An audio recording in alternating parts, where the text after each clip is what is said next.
Cities across the country are drawing the line on panhandling, calling the practice unsafe and bad for business. But in Eugene, the signs asking for help are still flying strong. Tonight, KEZI 9 News anchor Bob Shaper kicks off a two-part special where he takes to the streets literally to get both sides of that story.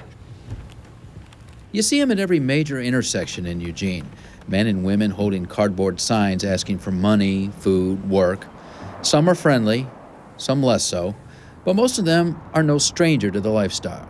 I've been doing this for a couple of years. Since I got out of prison in 2012. Off and on for maybe a year. I've been homeless most of my life.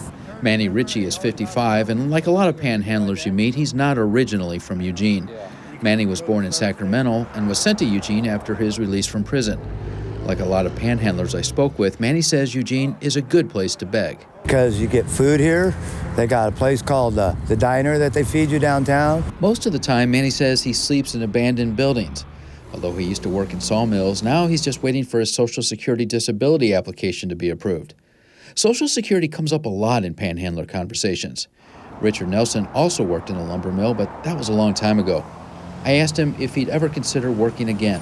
Eventually I will, probably. Or just get like Social Security or something. Others, like Brenda Watkins, who used to be a Portland bartender, say they don't want to work. I don't want to work with people as much anymore.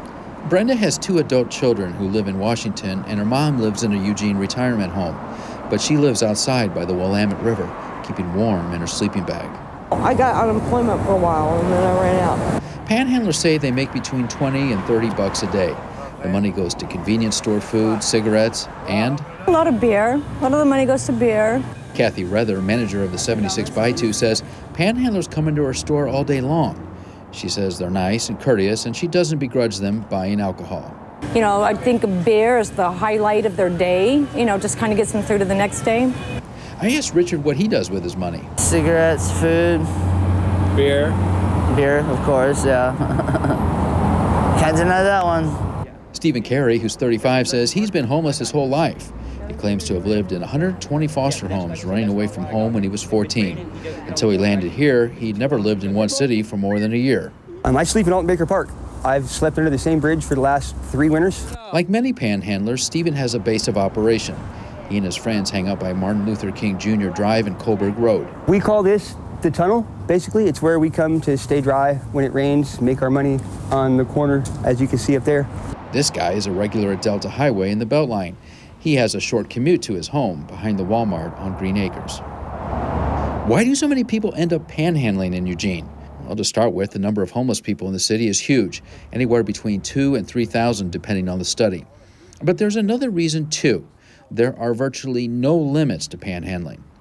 Asking others for money is an expression of free speech and protected by the Constitution, but other cities have placed strict limits on when, where, and how people can panhandle. Simply, it says that it's illegal to transfer goods or money from a vehicle, either the driver or the passenger, to a pedestrian.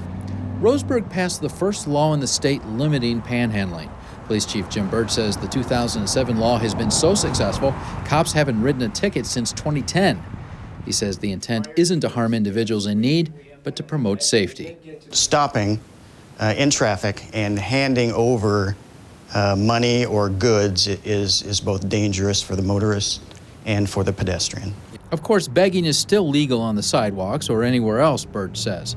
Still, he prefers people not give panhandlers money at all. What I would like to see is that they share the wealth with one of our many nonprofits in Douglas County. As for Stephen CAREY, he doesn't plan on stopping panhandling anytime soon. Every morning I wake up broke and come out here and try to scrape up enough to just survive.